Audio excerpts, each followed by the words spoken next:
Hi, I'm Sandy Rodriguez, and this is another brain injury video. I have a traumatic brain injury. 1995 was my car accident, and among all the body injuries and everything that's was broken under my skin, the biggest. I'm having word finding problems while I'm doing this video, and this is the fourth take I've done. So I have traumatic brain injury, I already said that, and I also have retrograde amnesia. At the age of 24, I woke up from a deep coma, and everything was erased. I'm just going to go with this. Thanks for hanging in, and with my flubbity flub, I'm trying to say.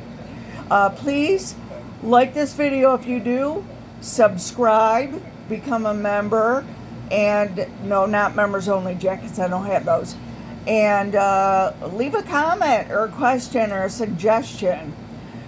This is video, I say a lot, sorry. This is a video in regard to another one I did where I left you hanging. I said, I'm at Motor City Nightmares and I'm not at home where I usually do videos, and I'm having a panic attack, so if it subsides, I'll come back and do the part 2, and I never did, because after my 3-hour panic attack was over, I was exhausted, and I wanted to stay at the con, so I said I'll do this later. Panic attacks and exhaustion, another topic. But horror movies. How are horror movies the healthiest genre for your brain? It's because horror movies have surprisingly beneficial for your mental health. Yes, I'm reading because I don't do well improving, just casual conversation anyway. While they induce fear, your controlled environment where you're watching it, where you chose to watch it, is hopefully a safe space. This, oddly enough and wonderfully enough, actually is a really good video in regard to children, parents, if you're watching me, I'll explain how, and survivors of sexual trauma. Because when you're in a safe environment, you release stress. If what you're watching isn't triggering for any survivor, I can see how some things in horror movies would be triggering. Have a buddy. If you do want to challenge yourself, have a buddy, someone you feel the safest around, watch it with you, stop and go, especially if they've seen the movie, then they know where to stop, possibly, and go. So, but your brain releases lots of chemicals. Hormones like adrenaline and dopamine, the feel-good hormones, they can, after the scary experience, they help with improved brain's activity. This is for kids as well, parents. They enhance problem-solving skills and even strengthen the immune system. The immune system one, I'm not sure. I will come back to this and explain it further. But the whole thing about problem-solving skills, when you're watching a horror movie or a horror TV show, everybody says, I would do that better. This is how I would have done that and gotten out of the situation better. Even though the situations you're reading are not real, unless you're watching documentary, bad word for me, documentaries about true crime. It applies there a bit, but that's a different topic, a different subject, a different video. That's horrifying in a totally different way. But when you're watching said that this is how I would do that. That's igniting your frontal lobe, which is your working memory, which is the how-to, and this is what I would do. Problem solving and decision making skills, that's your frontal lobe here. Also involved is your temporal lobe, which is the episodic amnesia flashbacks. That's the episodes that have happened in your past.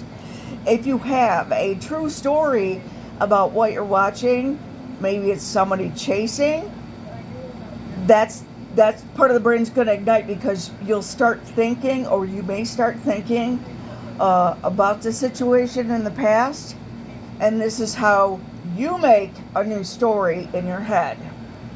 This is a high emphasis for sexual trauma survivors. I'm going to throw in, hey, when I'm talking about amnesia, I'm going to throw in some words. You may look up some science words, some cognitive skill words. You can look up to, or I don't know what or. So, what is this? Stress and mood boost. Stress relief and mood boost. Horror movies trigger the fight or flight response. That's here. Releasing adrenaline, endorphins, and dopamine. Dopamine is wonderfully worded, because when you smoke and dope, you're feeling good. That's the same chemicals releasing. The dopamine, that's what I mean. Yeah, I know, I'm not funny. I shouldn't try. This can lead to a sense of euphoria, satisfaction once the fear subsides. Let me get it better. Maybe my friend will go away. Enhanced problem-solving skills and even strength. Oh, I already said that. Sorry, I'm rereading. See, I'm off on a different thing, and that's what can happen to traumatic brain injury survivors or mild brain injury, is go off on somewhere else. Okay. Brain activity and cognitive function. The heightened state of arousal during a horror film can increase your brain's activity and focus. The brain will release neurotransmitters like dopamine, which is associated with pleasure and reward. What neurotransmitter is, it is a fluid that goes, I'm sorry, but I'm a little shaky right now. Neurotransmitter fluid is the fluid that neurons, which are the brain's working, you can call them working people, the neurons that do what they do, when they throw neurotransmitter fluid, which is a fluid that has the memory flashback, that's what that means. It's the fluid that goes between two neurons. I eventually got there. Thank you very much. Okay, here's some immune system information. The adrenaline rush from watching a horror movie can temporarily boost the immune system by activating white blood cells. Killer red and white blood cells. We'll go into that when it applies to trauma in a later video. I'm saying this so y'all come back and say, oh, I want to find out when that is. Subscribe, and you'll get notified when I do another video. The one you say, yeah, she said that twice. When is she going to go back to? Okay. This is a really good one for anyone with learning disabilities or young heads, minds. Learning and coping strategies. Horror movies can be a safe space to explore and process fear by helping individuals develop coping mechanisms for stressful situations. By experiencing simulated threats, viewers may gain a sense of control and learn to manage their responses of uncertainty. Also, social connection. Yeah, buddy up with some horror. Join a horror group online and find out if somebody lives near you. Make a connection and see if it's an okay one. Watching horror movies with others can create a shared experience, a sense of community, further enhancing positive effects. So, yeah, that's a lot of science, but I think I've explained how, okay, I'm losing my train of thoughts, it's jumped the track. So instead of me stuttering about it, I'm going to let you go here. Look below is the address to my website about the musical I'm doing and my true story, all the things that add up to why I'm here. And yeah, thanks for hanging out, stopping by, and watching.